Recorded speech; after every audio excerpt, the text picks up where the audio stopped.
and we begin by queering up out South Florida. Black trans women making their voices heard. They are most at risk of death and violence just for being who they are. Black trans women have the most to lose.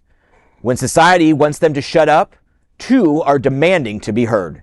Tatiana Williams, founder of TransInclusive Group, has been named to Human Rights Campaign's Board of Directors. She served on HRC's Board of Governors since 2021 and was the Community Engagement Co-Chair for HRC's South Florida Steering Committee. She told me, quote, "I want to ensure my voice is not only present, but heard, addressing critical topics such as equity, representation, safety, and resource allocation for the transgender community," end quote. From large galas to small community events, Tatiana is a ubiquitous presence in South Florida. This news comes on the heels of Adrianna Tender being named the new vice president of the Dolphin Dems, the first black trans woman to hold the job. She, too, serves on HRC's Board of Governors. Their importance cannot be overstated. They will not be shouted down, but they will be heard. They are smart, competent leaders who bring perspectives missing from civil rights conversations.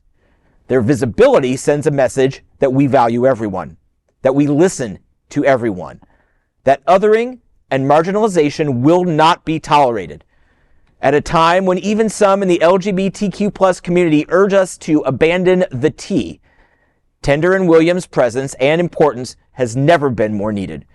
You can read more about both in Out South Florida, online, and on stands now. And one of the great things that I love about my job as a journalist is that I get to meet amazing people doing amazing things in the face of adversity. I've gotten to know both of these women through the events that I mentioned, Gospel Brunch, Floatorama, wherever something big is happening, they are there to represent, make sure, and sometimes it's just being seen. Sometimes a fundraising dinner is just a fundraising dinner, but it's important to be there and to make the connections. And I respect these two people immensely, and our community, South Florida LGBTQ+, and the national community are very lucky to have them in our corner. I agree, and I think when you mentioned that someone is trying to remove the T from LGBT, yep. A lot of it, I see it like on social media and such, and they are all just straw men. They're often people, basically straw accounts created by right-wing people to encourage this kind of behavior from us. And we should not be falling for it. We are more powerful united than we are apart. Oh, absolutely. And they are trying to split us apart by trying to convince gay men and lesbians, hey, you already got your civil rights. You don't need to work that hard. But that's BS. That's BS, because they just want to split us apart and then just take us down one by one. You think that trans rights is just going to be the be-all and end-all? No. They're going to overturn Lawrence versus Texas. They're going to overturn Obergefell versus Hodges. They want to strip our rights one by one, and trans rights is just the threshold, the wedge. Yeah.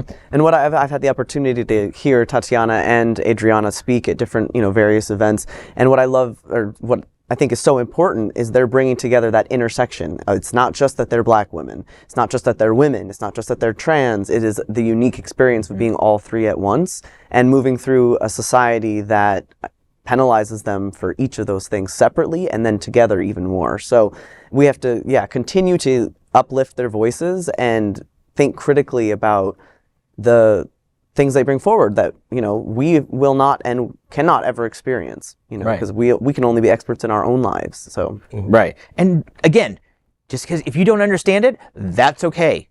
Just listen. Just say, okay, maybe not for me, but don't actively try to stop people. And Bobby, getting back to your point, first off, we shouldn't talk about, getting rid of the T just because, one, it's the morally wrong thing to do. We have to stand together because that's the right thing to do. But let me appeal to perhaps some people's more base self-protective instincts.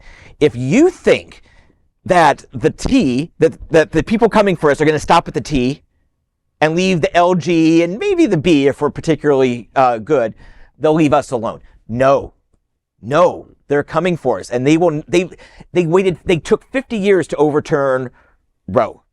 They want to take a lot longer to overturn our marriage rights, our employment rights, and many, many other rights. So they're going to come for us.